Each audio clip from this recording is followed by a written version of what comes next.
Hello, hello, hello, howdy, hi, welcome. Come on in. Oh, I can get rid of the summer tattoo event poster now. But yeah, hello, welcome, howdy, hi. Come on in, enjoy yourself, have something to drink. We're talking about character design. We're talking about specifically character design from GrimMagic because a new comic chapter has been released, and so I figured I'd chit chat with you guys about that. Doesn't that sound fun? You can get a lot of insights on the character designs if you're a patron. I like to try to post kind of my reference images for like all the girls at the start of a new chapter, and that will include like thoughts and like my design process. But I thought it'd be also fun to talk about on stream. So you can always jump in if you want it right off the bat. Patrons get updates every month on comics. So yeah. But we can talk about it here too. Wowie wow willikers. So yeah, if you haven't read The Mouse, the Bird, and the Sausage, go read my latest chapter, and then you can come back to the stream or come back to the VOD, depending on how slow of a reader you are. It's not a huge chapter, so I don't expect you to take hours, but maybe it does. I know I read comics kind of slow because I end up looking at the art a whole lot. That's the thing. It's like, yeah, I can read the speech bubbles, but I'm appreciating the panels. But for everyone who did read the chapter, what'd you think? Did you like it? I hope you did. I really like the dynamic between the mouse, bird, and sausage. I knew going in that I wanted them to be like buddies, like real pals, close-knit, because that's how it is in the actual fairy tale. So it was fun. They had a fun little dynamic. It's really almost Three Stooges-esque, where they're just three good-hearted dummies. One of them thinks they're the smart one, and they're not. They're all equally a little stupid, but that's okay. So yeah, go check it out. Also, I guess we'll start by talking about, oh, hang on, I've done a thing. Well, we'll start by talking about, the sausage, actually. Her name is Veronica. Veronica is a type of, it's like a brand of sausage. So yeah, in the fairy tale, the sausage is alive. It hangs out with the bird and the mouse, and they all live together peacefully until stuff happens. If you read my chapter, you get a basic gist of how everything shakes down. Except the original fairy tale has it's got a sad ending, and I decided to not do that because sometimes you gotta do that. You gotta figure out, like, okay, do we keep the part where all the tragedy happens, or do we, give it a happy ending? You have to make these decisions. I thought they would be antagonistic towards the yellow one, since she was the distraction all the time. Nah, yeah, I mean, understandable, but yeah, just good friends. Always willing to support each other, and I wanted to represent that with how often they are gassing each other up. They're always like there's so many like, yeah, that sounds fun kind of like comments throughout the comic to make sure everyone knows that the three of them are just good buddies. But yeah, since Veronica it was one of the more interesting ones because she is representing the sausage. And at first, I actually thought about giving her like quite a high ponytail, like hair up and in a high ponytail, to simulate the like a short little ponytail to kind of look like, the end of Sausages, where it's been twisted off, and then that like part.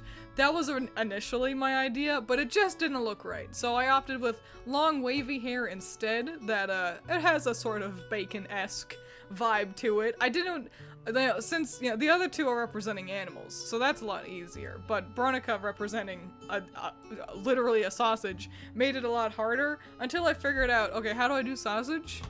Make her a butcher.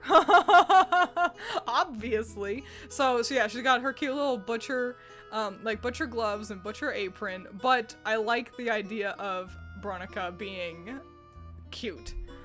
Because that's so funny for the sausage to be a butcher, but she's got these starry eyes, and she likes frilly things, and she's got her long pretty hair. I think it really crafted quite an interesting character. I also like she's got so much personality. Hang on, I'm gonna open up a page for you all as well, where her personality is especially on display. Yeah. In this one. This is fun. Waiting can be a little dull. Getting to run around is a great time. And she skips through the forest looking for bad guys. And oh my, I found one. Like, she's such a little lady. You know, she's a darling. And I think that it just made Bronica really interesting. We'll get to Hootie in a second. But yeah, I think she's just a lot of fun. And the butcher gimmick was especially cool too, if you ask me. If you want sausage hair, look at Leela Rossi from Miraculous Ladybug. I've not seen a single second of Miraculous Ladybug, and I'll be honest, I kinda don't care. like from what I could tell, seems swell. I'm not interested.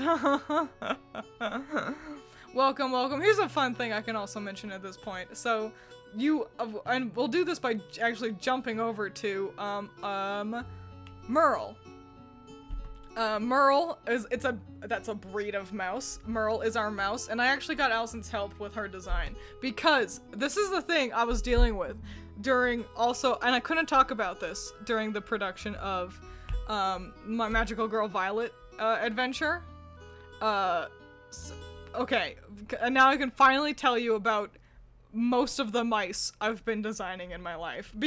So we've already got Mouse from Cat and Mouse in Partnership from book 1. And I represented her she's got her big pigtails to look like mouse ears, and then literally a tail. And I didn't want to do that again.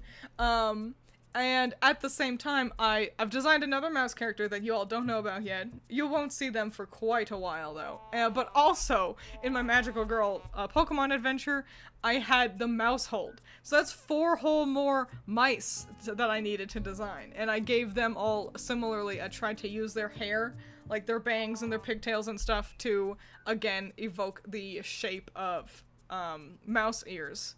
But I didn't want to do the same thing again. I've run out of hairstyles that look like mice ears, and so I was like, and I didn't want to, just do another mouse tail on Merle here, and so I was like, what do I do? And so Allison helped me, and Allison is the one that came up with the idea of a big bow representing the mouse ears, and then like a long braid. And I was like, it's perfect! So, yeah, a huge props to Allison for being, incredibly handy, in coming up with this.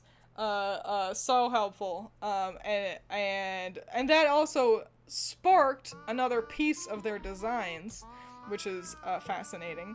So since Merle, I went in knowing Bronica would be predominantly yellow, or pink, and that Oriole, that's a type of bird, Oriole would be predominantly yellow. And then I knew that the bow would be pink on Merle's, for Merle, so it looks like, mouse ears. And then I was like, oh, and I've got these cute star eyes on Bronica. Those can be yellow. And since we had these colors across them, with, the pink on her and the yellow on her, I was like, okay, so now I need to have a blue accessory on Oriole so that they all are sharing, like across each other. They've all got each other's color on them in some degree, with a pink bow and yellow eyes, and she's got blue little hair clips. It's giving, it makes me think about oh boy, oh no, I'll never remember what it's called. Coraline. It makes me think of Coraline. I think she had hair clips like that, but also her hair, it was alternate. Like, her hair was really dark blue. But it made me think about that every single time I colored them in. So yeah, I made sure, I wanted to make sure they all had each other's colors across them. Again, to help push that fun friendship vibe that they all have. Teach me character design. Make your sausage character a little butcher. There you go. Merle also, it was fun because I didn't want them, I wanted them to all to have, pretty distinct personalities. I didn't want just a bunch of skirts. And so, Merle is our first, I'm fairly certain. Oh no, yeah, so so technically, Falada, the horse girl from last time, also had shorts, but Merle is one of the first, like, really clear short designs. This actually, if you're paying attention, you'll notice that I also basically wholesale used this exact same design for Cinema Roll, I'm fairly certain, when I did Magical Girl and Boy designs for the Sanrio characters. So, if you ever have a sausage character, make them a butcher. Hadoy, the whole world doesn't revolve around you. It's the royal you. But yeah, so that's Merle. Oh, also Merle uses a, kind of like a little, like, knapsack. You used to see this all the time for characters who are, like, running away or homeless. So in the fairy tale, the mouse goes out and collects sticks. I'm fairly certain, or maybe it was food. Either the mouse's role was to go out and collect things, or maybe they set the table. It was something like that, and that was the path that went towards her magical knapsack, which can capture other attacks. And the sausage would cook themselves to flavor the food, and that's what led to Veronica's, like, fire. Like, she's basically fireproof, and that's how she's got her flaming hatchet. And then we've got Oriole, technically our protagonist. Yeah, Oriole, the bird. So, bonus fact about Oriole. So, I like her design a lot. Not only do this is a pretty solid design, like, shape overall. She's giving bird. I like the short hair, giving feathery kind of flavors. But, a bonus, also, I love a character where I don't have to draw their hands. But bonus factoids about her design. First up, obviously, designed the boots to look like bird feet. Easy design choice, but a bonus thing that is actually a little tougher to spot is that her skirt is longer in the back and shorter in the front. We might be able to see it here as well, yeah. Like, versus, Veronica's skirt, which is, the same kind of length all the way around. So yeah, it's longer in the back to give the idea of a bird tail. Just some subtle shape language happening with Oriole. I feel like there was another thing I was gonna say. Oh, also Oriole. So she's a little yellow bird. That is what an Oriole is, if you look it up. They're little cutie pies. The thing is, so often in these, hello, welcome. The best cheat, hide the hands. It's true. And bonus fact, so Aquabelle from Cinderella, the very first GrimMagic chapter, her hands are also always hidden by her, like, long sleeves, and it pissed me off how often I drew her hands, and then I was like, shit, I'm covering these. It looks like a bird tail. That's the first thing I saw. Yes! Success! Was there another thing I was gonna say about Oriole? Oh, I feel like there was, and then I got myself distracted. Reminds me of the, oh yeah, Orioles! Okay, right. Reminds me of the, oh, she does kind of look like, Oricorio. Well, I mean, I think they might be based off of the same kind of bird. Now that I say Oricorio's name out loud. But, yeah, so, the fairy tale book I've got, I actually have two now, but one of them has very pretty illustrations, and the birds, basically every single bird that's illustrated resembles a crow. And maybe it's because they're, like, ink block prints, so, everything is pretty heavily shaded and stuff, and it looks really nice, but I was like, okay, I can't have another raven, we already had 7 of those last time, so I very deliberately was like, I'm making a yellow bird, specifically, and yeah, that's how we landed on good old Oriole, and her friends. Trouncing around the forest, having a grand old time, fighting monsters.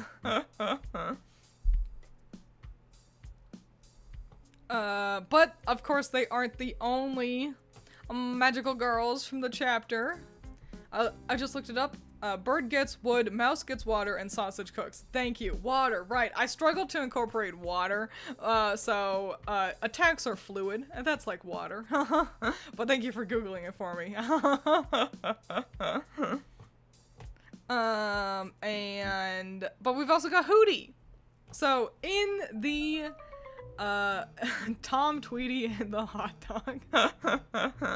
So in the story, what happens in the original fairy tale is the bird, who is represented by Oriole, encounters another bird, and the other bird is the one that's like, you all should change up what you do, just like how Hootie does.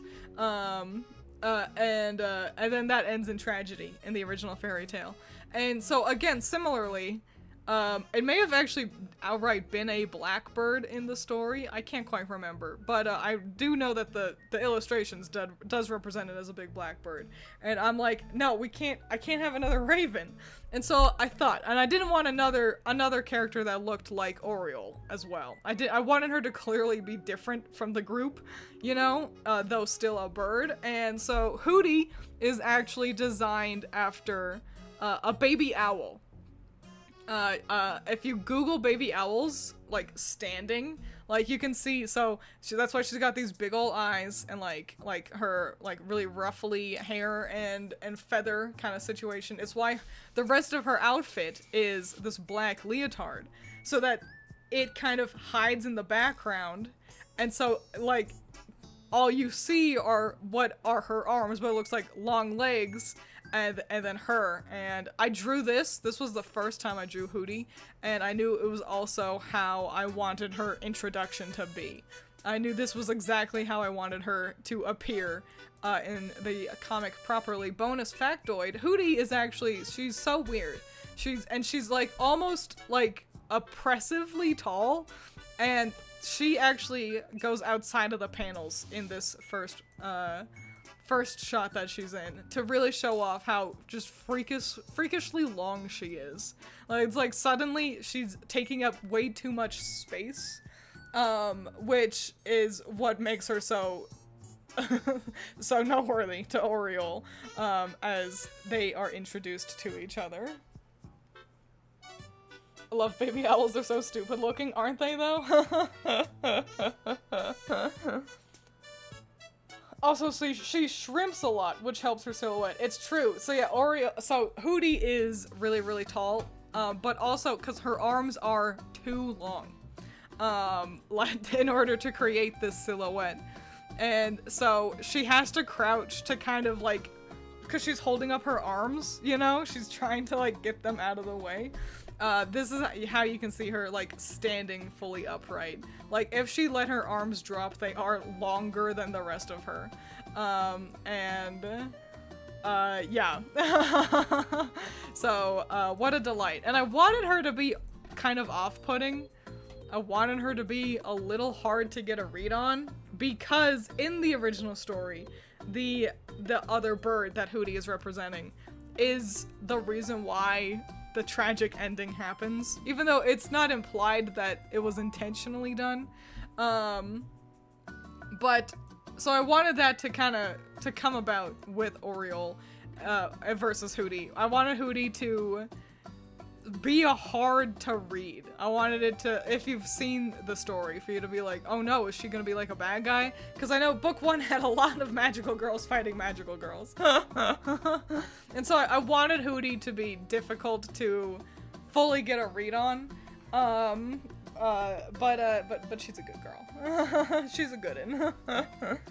The other magical girls, cute and glamorous. Hootie, off-putting, and a bit scary. She's the best because of that. I know, everyone seems to really like Hootie's design, and I gotta be honest, I understand why. This is also a good look at what my references. I do this for every, basically, character sheet. I do.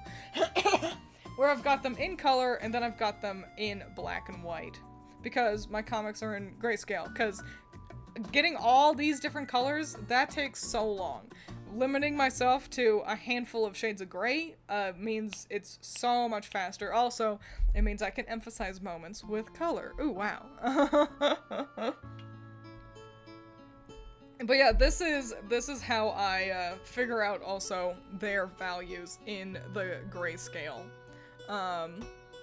because it's not always translated like one-to-one. Like I don't have like a, you know, some kind of chart or anything for this. I just have to, you know, be conscious of the values of the characters. Oriole is an easy example. Obviously, her like dark leotard underneath her like, you know, yellow things will be my darkest shade.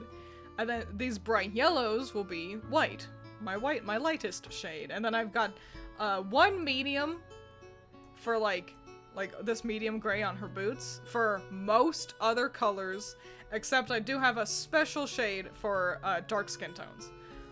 That this color will only appear as a skin tone for characters.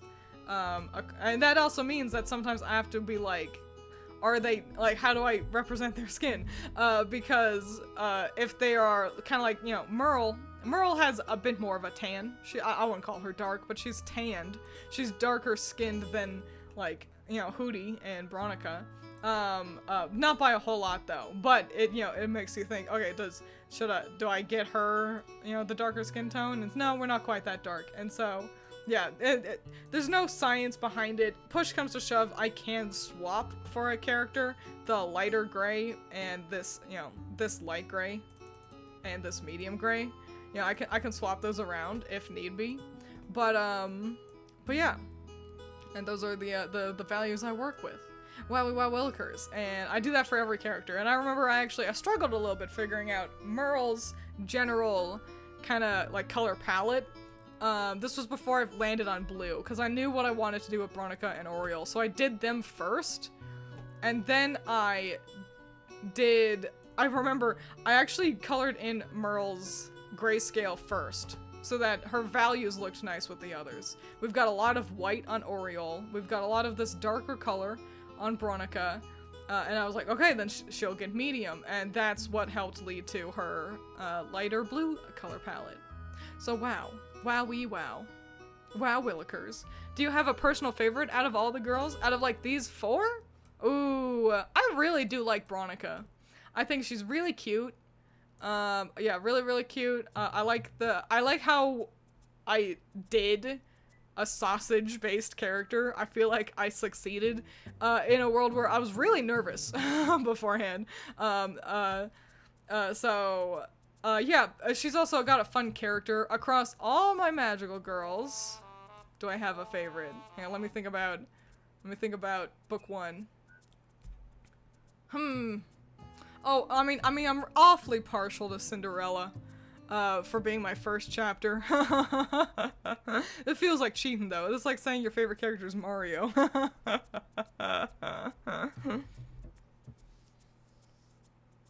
I focus so much on color lately, I forgot grayscale and how to work with straight blacks. Yeah, I so rarely have just black. Like, black is basically used for, like, the inside of mouths and eyes. Sometimes. A lot of eyes don't have pupils in GrimMagic. Sometimes they do. There is no rhyme or reason to that. It is just, you know, if I decide a character needs to have pupils. Yes, that's cheating. Choose another one. I guess if I were to choose another magical girl from book one, man, because I really like Millie and Rumpelstiltskin. I like them a whole dang lot too. They're really funny. But to pull from specifically book one, Sunny is one of the best character designs I came up with. And Raven is so striking, I think, design-wise. Especially at the end of her chapter, where she gets her eye patch and stuff. So those, I choose those. Yeah, my favorites: Bronica, Cinderella, Millie, Rumpelstiltskin, Raven, and Sunny. There you go, my top 6. Really needed to learn how to color in grayscale, especially because I'd like to try my hand at a comic of my own someday. Grayscale is way easier than color on a technicality.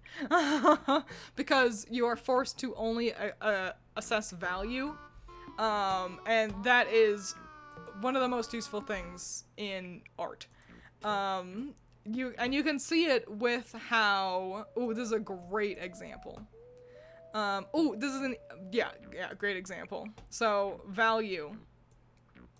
The reason why this fire effect looks so striking is because of the disparity between her white attack and the black background. Grayscale forces you to consider that, because if everything is the same shade, then it gets lost, even with line art. And so I try to, it's so tough with the backgrounds, because I try to keep it, you know, as minimal as I can, and you'll notice this if you're paying attention, backgrounds these days will have a texture to them to also help them stand out from the girls. So you can see this, you know, this noise texture behind Hooty and Oriole here. That's they do not have a texture, so it helps them stand out from that background. But also because they have a lot of white on them against, again, a dark background. So yeah, working in grayscale is fun because you're only really thinking about one, it's like only thinking about one thing instead of having to consider like 3 different things at the same time. Bonus factoid, I love Hooty. Her eyes were so fucking hard because drawing clean circles every time, and she's got circles upon circles upon circles. It's 1, 2, 3 circles for each eye, and so her eyes end up lumpy and wall-eyed, making sure they were both looking in the right direction. Because the amount of times, this is actually a decent example, where one would be like coming straight at you, and then another one is looking over there, and it's just like, Hooty! So, love the design, but now I'm like, I don't want round eyes, because I had the same thing with Oriole a bit too, with her glasses, and then her eyes and her pupils, or Merle, my bad, yeah, so, circles are hard. I feel my favorite GrimMagic design would be Aquabelle, Veronica, Hooty, Mouse, and upgraded Gons. Ooh, Gons' upgrade is really fun with that long hair. It being sort of inspired by Falada. That was fun. That was a good one. I don't think I dislike any of them. I think my least favorite chapter is Cat and Mouse in Partnership. I feel that it's one of the more lackluster chapters. But that's interesting because actually the other day Allison was telling me that she feels Cat and Mouse in Partnership is the best example of storytelling, and I'm like, well, goddamn. So you know, I'll never know. I'll never know what the best or worst is.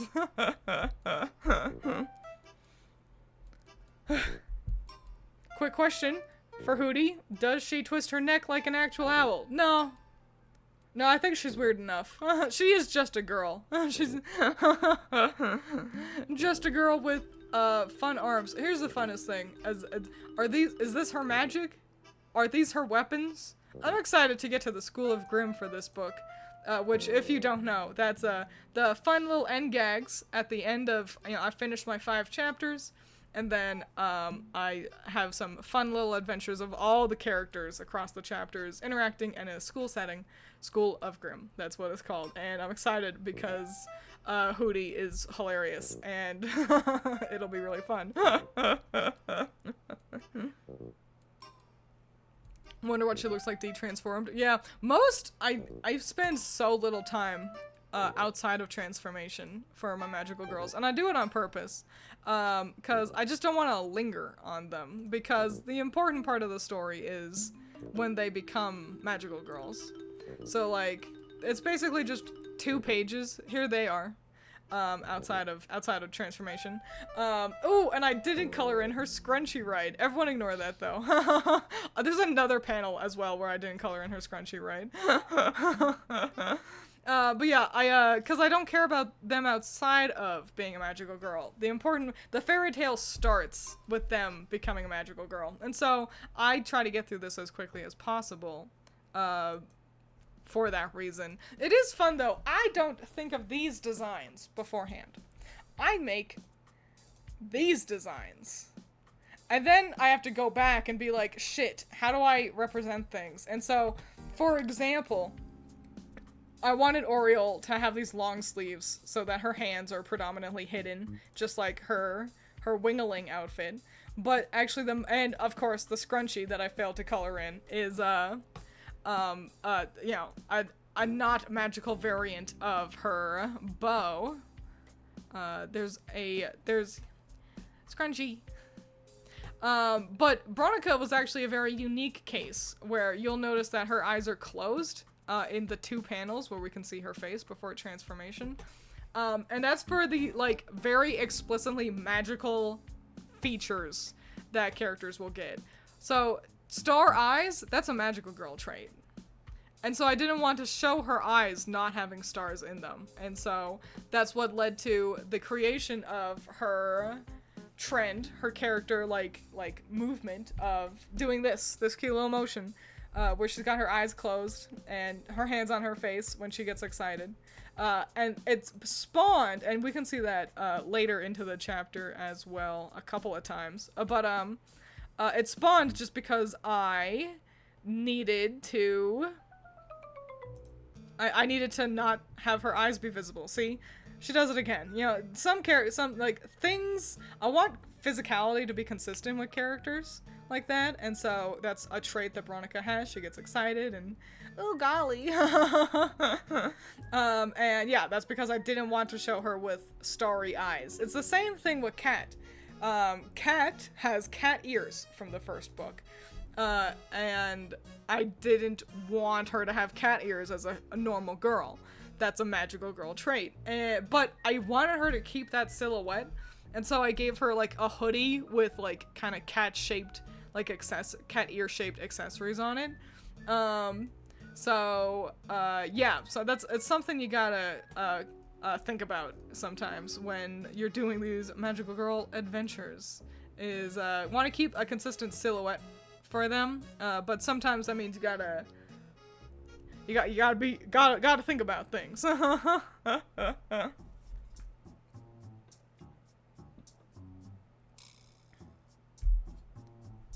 She's oh golly ooh woo.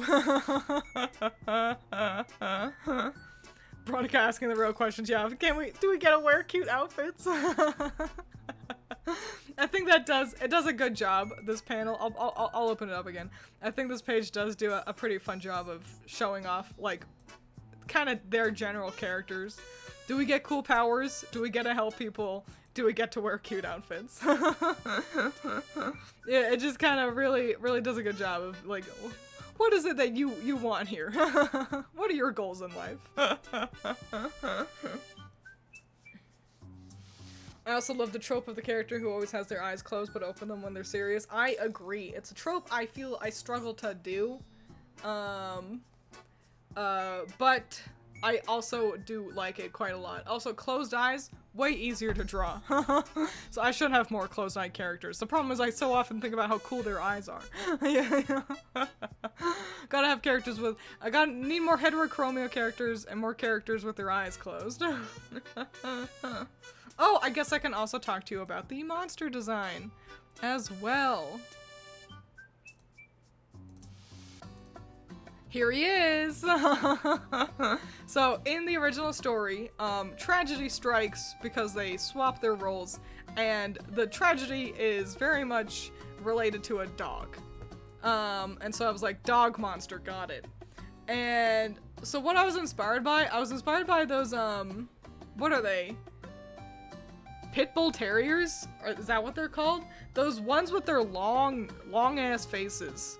I think they're cute, but I used that as kind of like a basis for the shape language. Hang on, let me Google Pit Bull Terrier and see if I've got the right dog here. No, that is wrong. Man, what are they called? It's a type of terrier, I'm fairly certain. I'm gonna Google long-faced terrier.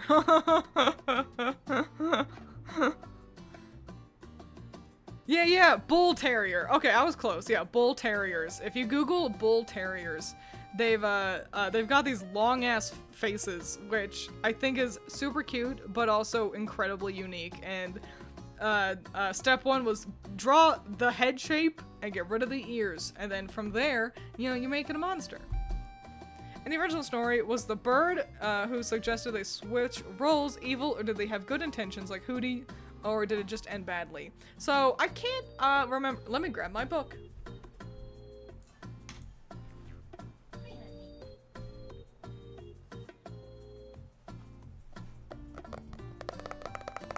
I've got a book. I can read the story slightly, so I can answer you. I'm fairly certain so they definitely didn't have good intentions. Hootie is a sweetie pie.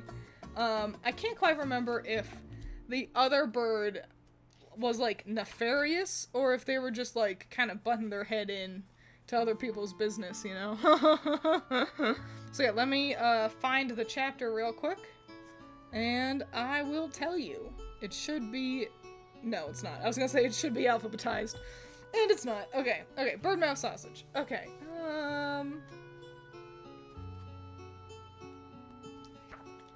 hang on, I'm finding it. Finding the passage.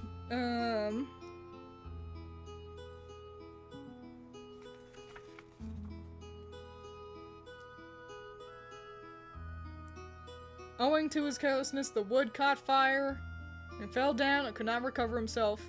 But had to drown there. So yeah, it sounds like, okay, yeah, the bird was not villainous. It wasn't trying to set them up for failure. It was just, butting itself into stuff that wasn't its business. And it ended in tragedy. What's the moral of that story? Grim fairy tales don't have morals. They're just stories. But I guess you could spin it as, you know, maybe strangers don't know best. The dog don't bite. Always thought those dogs looked like a sock puppet. Stay in your own lane? Not necessarily. It's good to try new things, but yeah, maybe just strangers don't know best, you know? If it ain't broke, don't fix it.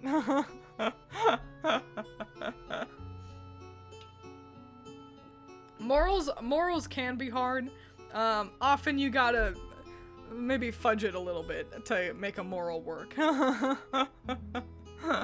So yeah, I feel like I'm not that good at making monster designs, but I am pretty happy with this thing. I don't have a name for it yet, but drawing it from other angles was crazy because I hadn't considered that, and then suddenly I had to. And that's a lot of fun. Also, I love this part. Well, that is different.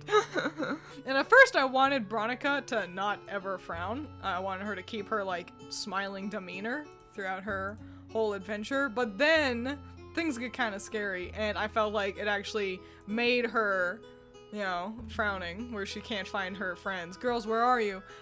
It made it feel like, oh shit, things are really getting serious. I really like how this guy talks.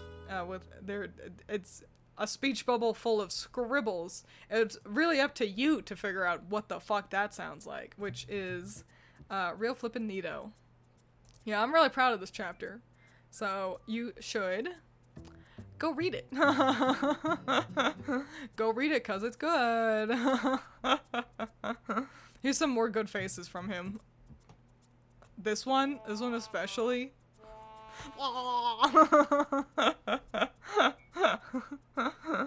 So yeah, and then also this where Bronica Oriole charges in to begin saving the day. So yeah, real good chapter, real fun. I like all the friendship. This is also so cute. Merle being like, I think I've got an idea, and then like all the little speech bubbles representing her like quickly being like, okay, first you do this and then we gotta do this. So yeah, really cute, a lot of fun character. I only get better if I do say so myself. Just read it while watching the stream. I hope you liked it. Translation of monster gibberish. Good madam. Would you please mind removing yourself from my head?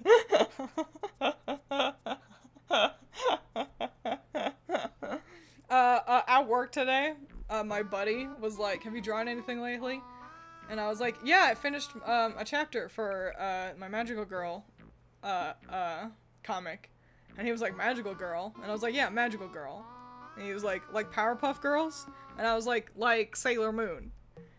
And he was like, I don't know. I don't know what that is. I was like, yeah, it's like magical. It's like Powerpuff Girls. He seemed uninterested.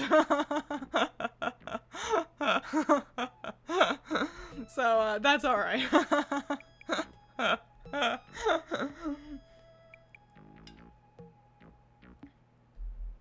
Petition for Centiphus means 100-year-old skin.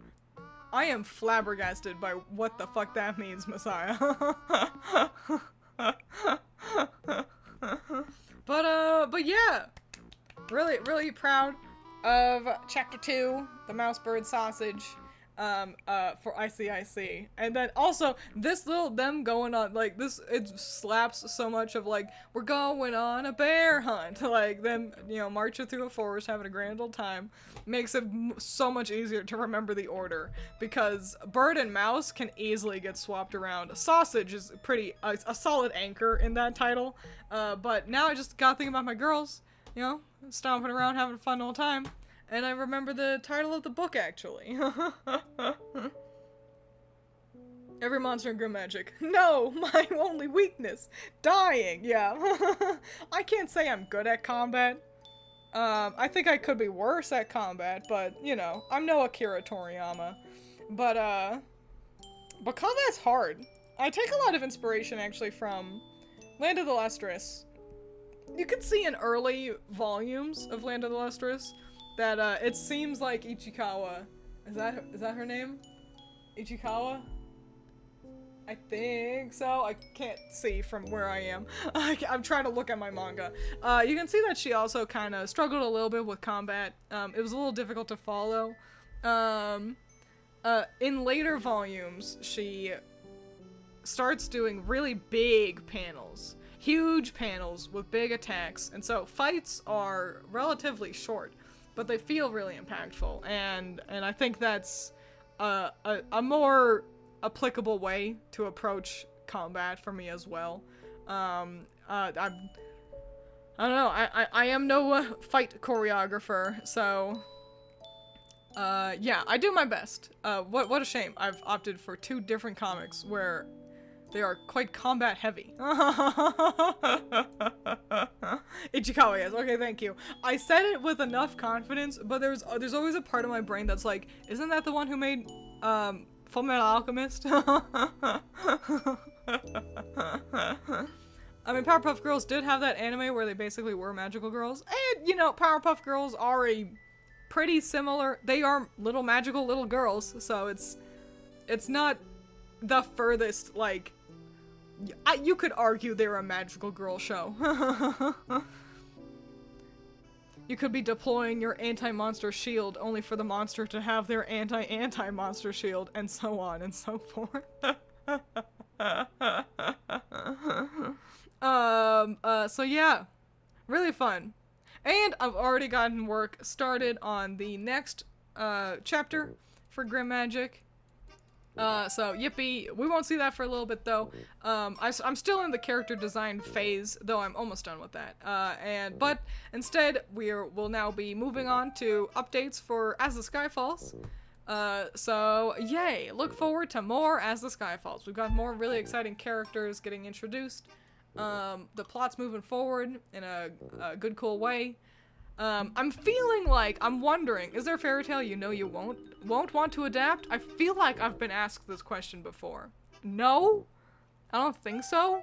Like, because, like, not Grimm Brothers fairy tales, I suppose. But, like, I think I've read some that have been, because, you know, I've got my book, you know, looking for new stories to become, you know, GrimMagic chapters. And I've definitely read some that was like, okay, that was boring. I'm not gonna do that one. But, like, I don't have one already, you know, being like, no, I'm never gonna do that one. So, no. The answer is no. I will say, I love seeing you guys do fan art. Every time you make a magical girl OC of a different fairy tale, it makes it really difficult for me to think to do that fairy tale. Because I don't want to be inspired or influenced by your designs.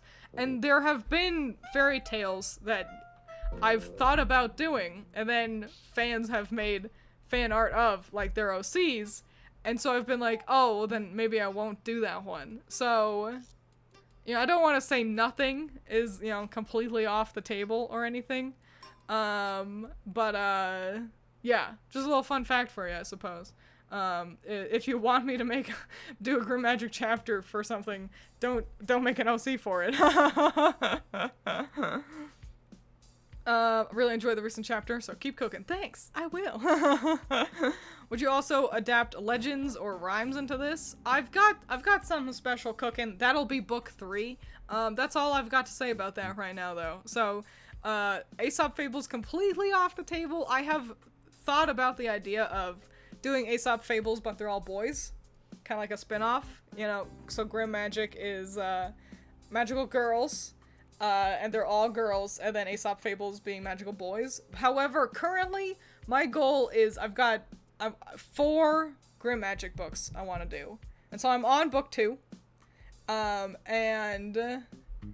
then book 3 is going to be a special edition. That's all I can say about that right now. And then book 4, and that's kind of my plan. So maybe someday I'll come back and do Aesop Fables, the spin-off. But, how many fairy tales are in your book? So, how it works is, I've got 5 chapters. However, one chapter is, a mix of multiple stories. For example, The Raven, and also, The 7 Ravens. So, 6, but I can mix more than just 2, stories if I want, theoretically. If it calls for it. So, 6... asterisk.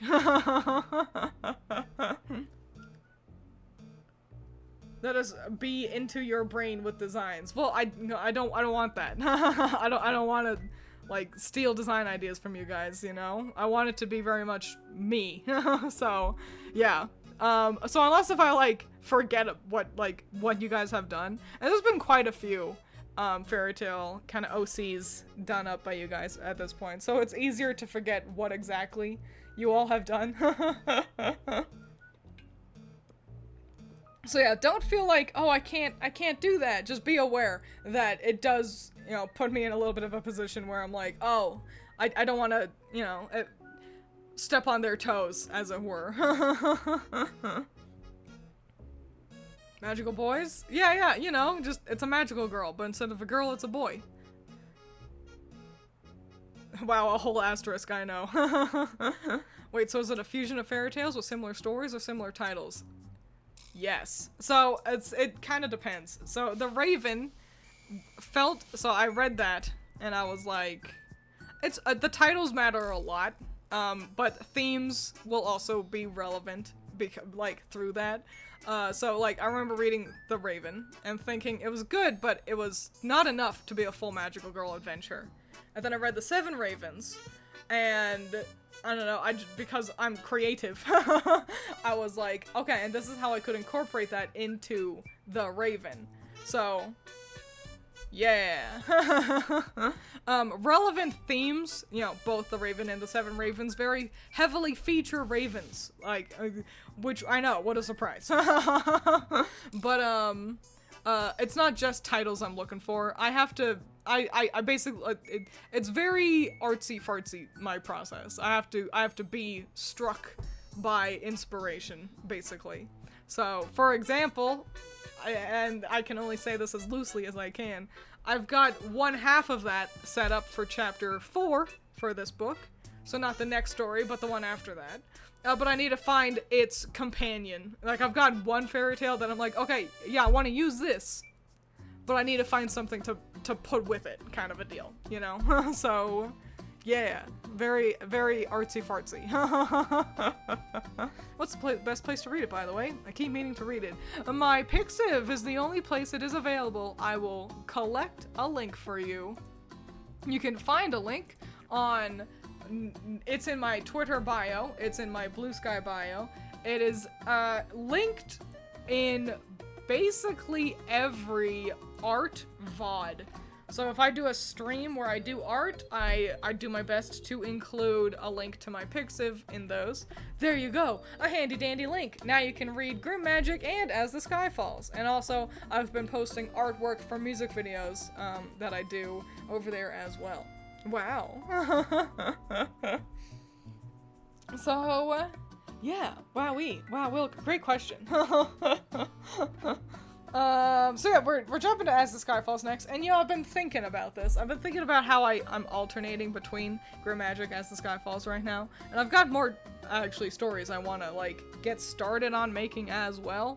And I'm wondering if alternating like this, if it's the best idea or not. I'm thinking maybe I want to actually focus on one, and then finish GrimMagic, and then focus on As the Sky Falls for a while, and then do it like that, kind of do it more like in clumps, so we're not always jumping between the two. I don't know. I need to think about it. Got weekend reading now. Hell yeah! Now you'll understand all the things we like. Every time I go on about some magical girl, you'll understand now. So yeah, I don't know. Thinking about that sometimes. I would like to publish the first book of GrimMagic physically. I don't know how to do that. Don't know how to start that process, and I'm fairly certain I need to resize all the pages as well. So, a bit of a process, which is intimidating. So, we'll see. But yeah, wowee. Super duper fun. Fun and cool.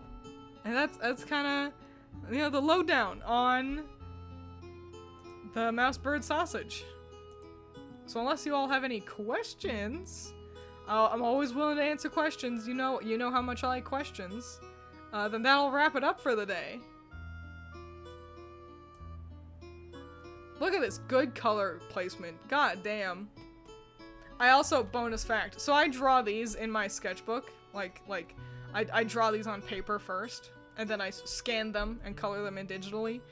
And then I was like, I need to make sure I know what's going on with Hootie. And so I quickly, just digitally drew this shitty little, so I knew, this is what she wears. Just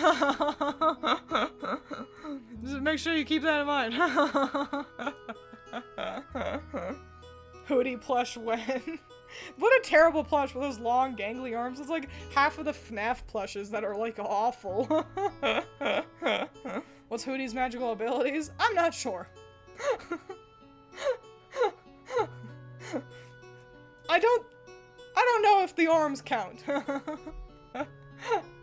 We'll get that answer by the time we get to School of Grim. But yeah, I'm not 100% sure with Hootie. Could you just resize them, then just print them? Well, yeah, kinda. Well, one, I've got to resize all of them.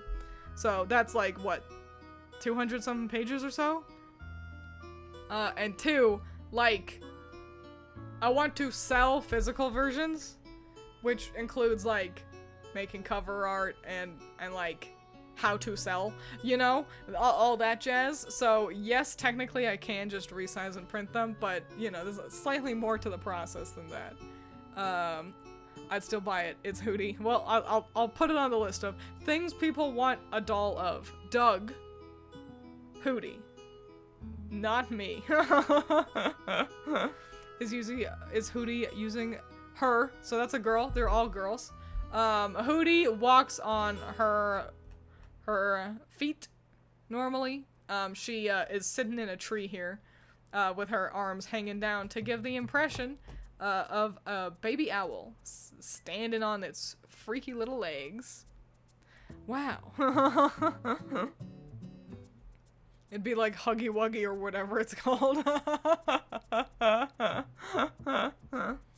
When I first heard Hootie, I thought of Hootie from Owl House. That's a thing I've also never seen a single second of. So yeah, I named her after a bird. Biblically accurate eye stress ball. I'll put that on the list. Merch to sell. Cuddly versions of some of my characters. A version that you can attack of me. But yeah, thanks for being here. Thanks for sitting and listening to me jabberjaw about my characters for nearly an hour. So yeah, thanks a million. Go read my chapters. I work really, really hard on them. Thanks for streaming. Well, thanks for being here. Yeah, I work real hard on all my stuff all the time. So please indulge me and just, like, look at it. You don't have to like it or anything. Yeah. How are you a member? Well, you either followed me, but also, a very friendly, member, Hutmut, but, gifted a bunch of, subs the other day because they're a sweetie pie. So that's how. So yeah. Adios. Make smart choices. Drink your water, eat your vegetables. Be smart and good. And goodbye.